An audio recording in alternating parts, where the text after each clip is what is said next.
In this video, I'm going to share 3 tips for you to get better results on keto. We are going to be discussing how to know if keto is working for you, lowering inflammation, optimizing your hormones, helping you get healthier, or is keto working against you? Keto is a tool, like all tools. A chainsaw, for example, could get the job done, or a chainsaw could actually hurt you. So more important than the tool is the person who wields that tool. So I'm going to show you how to wield that keto tool. We're going to talk about lab markers to get done on keto, how to replenish electrolytes on keto, a pro tip, especially if you're struggling to get fat adapted, and a lot more. I'm also going to open it up to Q&A, question and answer at the end of today's presentation. So let me know in the chat box where you're watching from. I'm in beautiful Miami, Florida. My name is Ben Azadi. I'm the founder of Keto Kamp, best-selling author of Keto Flex, and I'm excited to be with you today. All right, so let's talk about the biggest secret to keto. Let me fix this camera so you can see the flip chart here. I know on Instagram and TikTok you can't necessarily see it, but I'm going to read it for you. So here's the biggest secret when it comes to keto. Let's get that in the camera view right there. The biggest secret is that keto is not a diet. Keto is a metabolic state, metabolic process. And that is a simple fact that most people don't get. They look at keto as a diet, and I understand that it can be a diet, but when you view it as a diet, here's the thing. That's a short-term thing. There's an end date in mind. And when we think about the way we teach keto and the way I want you to adopt this powerful tool is as a lifestyle, as a tool to reset your metabolism, a tool to get you burning fat instead of sugar, to sensitize your hormones, especially insulin, to mobilize fat stores and send those to your liver and produce ketones, to get rid of brain fog, down-regulating from inflammation. When you look at it as a metabolic state, it has a whole different meaning than looking at keto as a diet. So here's what I want you to type in the chat box with me, whether you're live or watching the replay. Type in, keto is not a diet. Let's make it clear right off the bat. There's nothing new about keto. It's just nuanced or maybe new to some people, but in reality, ketosis, this metabolic state, has been around for as long as humans have existed. So when somebody tells you keto is a fad, that's right, Miguel. When somebody tells you keto is just this weight loss diet, you would correct them and say, actually, sir, ma'am, keto is not a diet. It's actually a metabolic state, a metabolic process. Out of the 70 trillion cells in the body, we're either burning sugar and glucose or fat and ketones. The goal is to be really efficient at using both back and forth. Unfortunately, 93% of American adults are stuck burning sugar. That's going to age you faster. It's going to lead to insulin resistance and then type 2 diabetes. And then that leads to heart disease, amputations, kidney failure, strokes, etc. So when we teach the metabolism to burn fat, which is our birthright, that is what I want for you. So that's the first thing to understand. So Stephanie, that is correct. Eddie, that is correct. Lisa and Nancy, that is correct. All right, let's get into the next flip chart here. I'm going to show you how ketosis works at the cell level. I mentioned that, let me see if I can make this higher for you. Let's see. That's a little better. I mentioned that you have 70 trillion cells in your body. This is one cell. Let me see if I could fix this for those on Instagram. And hey, Becky, get to see your face. I don't know if I can do this here because I might drop it here, but let's see. All right. Let's see. I think this is better for you on. TikTok is backwards, but I gotta make sure everybody could see this. So when we think about the human body, we know that there are 70 of these cells in your 70 trillion of these cells in your body. You have your DNA nucleus within your cells. You have the mitochondria, that produces energy via ATP. And then you have this lipid bilayer. This is very important to understand. The membrane, the cell membrane. Life begins and life ends at that cell membrane. And not only do your cells have this phospholipid, this lipid bilayer, but your mitochondria also have this membrane. It's called the mitochondrial membrane. And the goal of the mitochondria, of the membrane is to allow, let's say, good things in, and I'll talk about what are those good things, and then bad things out.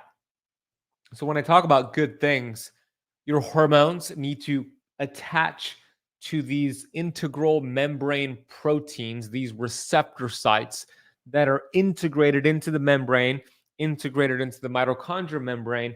Those hormones need to communicate and attach to those receptor sites, is what we'll call them. And then it tells your DNA, your mitochondria, to do a certain job. And that's exactly what we want to do. What's going on with my Instagram stream? Okay, there we go.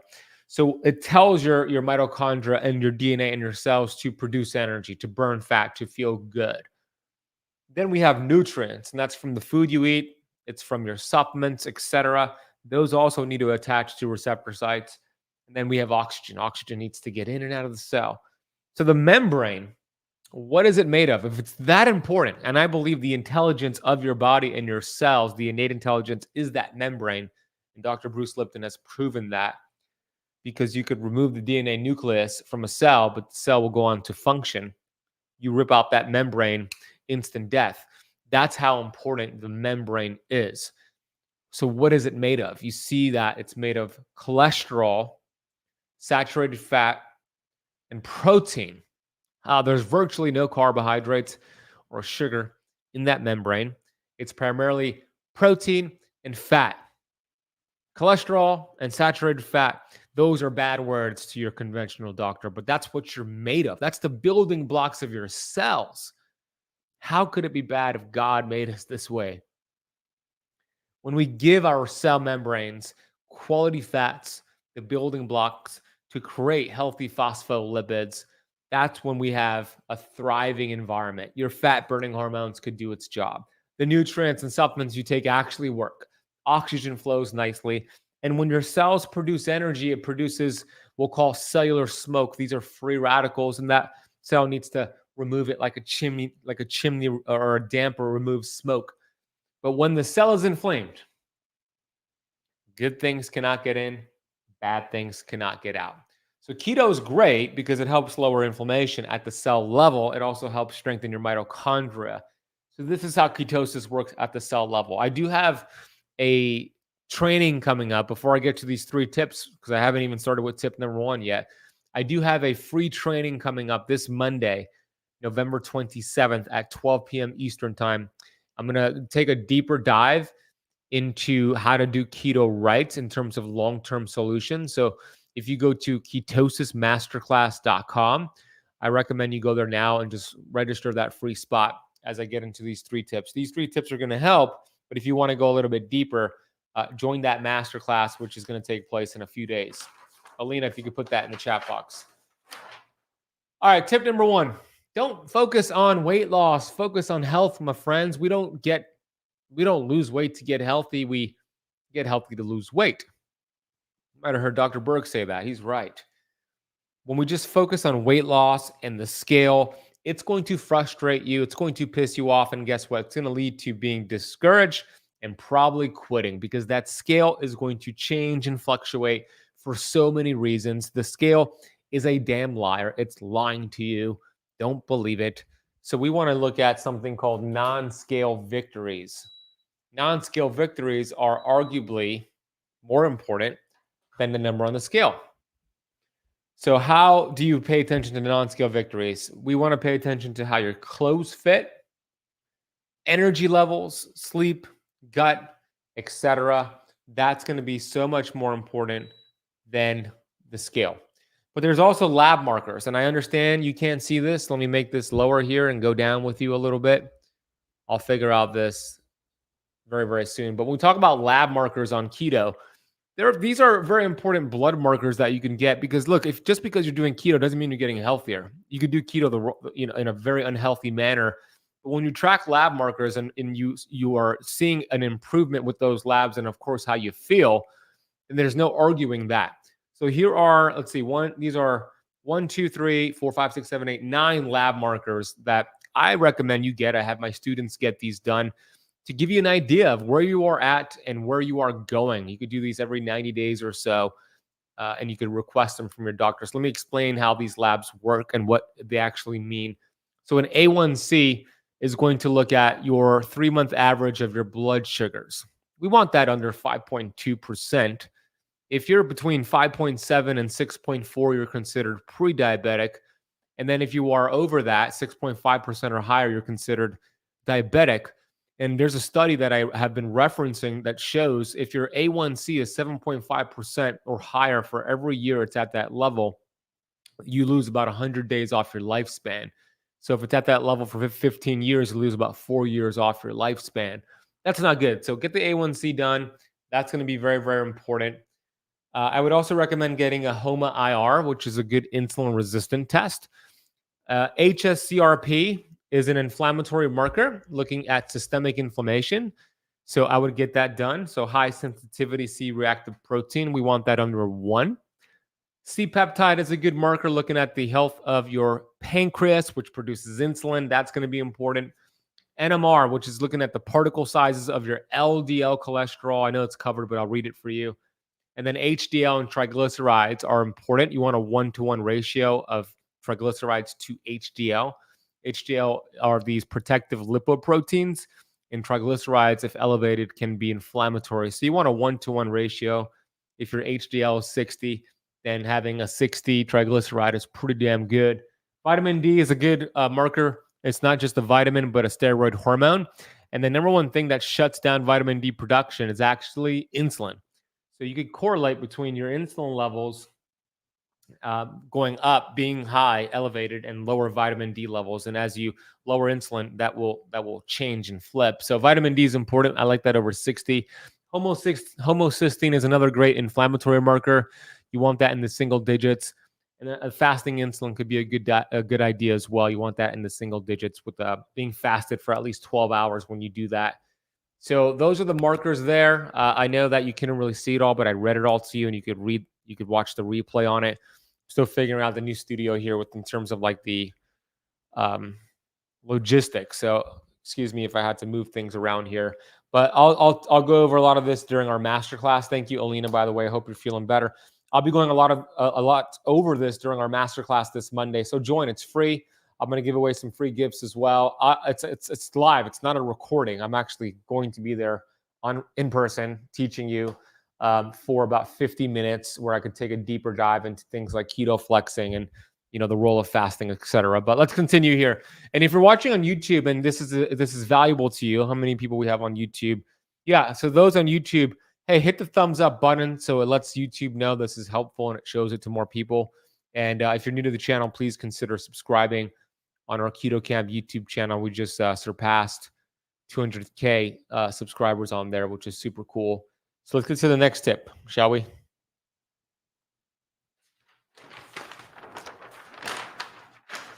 Ooh, this is getting stuck here. Hold on, let me fix this. So, all right, the next tip is my beautiful kidney drawing here. Give me a thumbs up for my kidney. I'm not an artist, but I gave it a shot here. These are your kidneys, and here's what I want you to understand.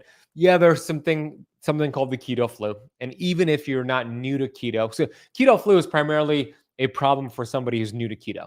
But if you're not new to keto, this is a relevant tip for you. But here's what I want you to understand: your kidneys, when you have high levels of insulin, so when you're eating high carbs, when you're not doing keto, and when you're eating frequently, you spike glucose and insulin, and your kidneys start to retain a lot of water, a lot of electrolytes. Your body starts to retain a lot of water. And that's not good because you feel puffy, you look bloated.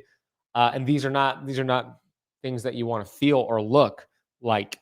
So what happens is when you do keto, you're obviously eating very low carb, and you're lowering your glucose and insulin levels. Good job. But what happens next? You shed a lot of excess water weight, which is awesome. You're going to feel lighter and look lighter. It's like, oh my gosh, that's where a lot of water weight comes off on that scale, which is not a real reflection of actual body fat, by the way. But the problem is this: the kidneys go through this diuresis process where it sheds a lot of electrolytes, a lot of minerals. That's a problem for somebody new to keto and somebody who's been doing keto for months to years, because you want to be very intentional with replenishing the minerals and the electrolytes that the body is now releasing because of low insulin levels. And that's my second tip. This is a powerful beginner tip, but a powerful tip even if you're not doing keto. This is especially important if you're very active and working out and training like I am. You got to keep those electrolytes up. So we have something called the Keto Kamp cocktail. I'm going to give you the recipe right now so you can see how to make it. So let's make this desk go back down for a second. Drink this every day, in the morning, but throughout the day. This is called the Keto Kamp cocktail. So I'm going to show this to you right here. All right, so you can see it. The Keto Kamp cocktail is water. You want to make sure it's high quality water like spring water. 2 tablespoons of apple cider vinegar, which is fantastic for blood sugar. It also has acetic acid. It's great for the gut. And then 1 tablespoon of cream of tartar. You might have heard of cream of tartar for baking, but it also helps with, it has a lot of potassium, and potassium is a very important electrolyte. And then a couple pinches of salt. So you drink that every day. That's the Keto Kamp cocktail, and that's going to help you replenish those electrolytes. Now, there's some other things you can do. There are amazing companies out there that have developed incredible electrolytes. For example, like Beam Minerals is amazing, beamminerals.com/KetoKamp. Redmond's electrolytes are amazing. Element electrolytes are amazing. I like to rotate my electrolytes, but if you're just looking to make your own little electrolyte concoction, the Keto Kamp cocktail would work really well for you. So that's what I would recommend for you. All right, so let's get to the third tip here, and then I'll get to your questions.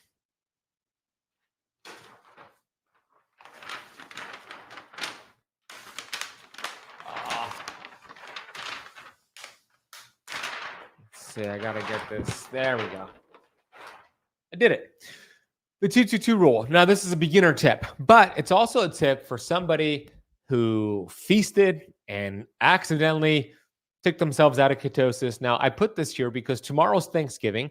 We're right in the middle of the holidays, and chances are many of you are going to maybe unintentionally flex yourself out of ketosis. Now, I'm not against getting yourself out of ketosis intentionally, but for a lot of you, this might happen accidentally.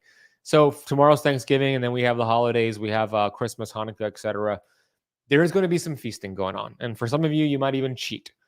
I always say, look, number one, if that's you and you accidentally ate too many carbs and you ate the wrong carbs and oh my gosh, you got yourself out of ketosis. Number one, first important thing to understand, it's not about the setback. Just forget about it. It's about the get back. Don't let a speed bump turn into a stop sign. So many people ruminate on that one day, that one meal, and then it turns from one meal to 1 week, and then 1 week to an entire month in December, and then it's like, okay, January 1st, I'm getting back on track. Don't be that person. Take ownership, take responsibility, enjoy yourself with your family and your friends, and look, if you enjoyed it, you enjoyed it. And then the next day, get right back on track. The 2-2-2-2 rule is one of the best ways to get right back on track, to get your body into a fat burning state, to get back into ketosis.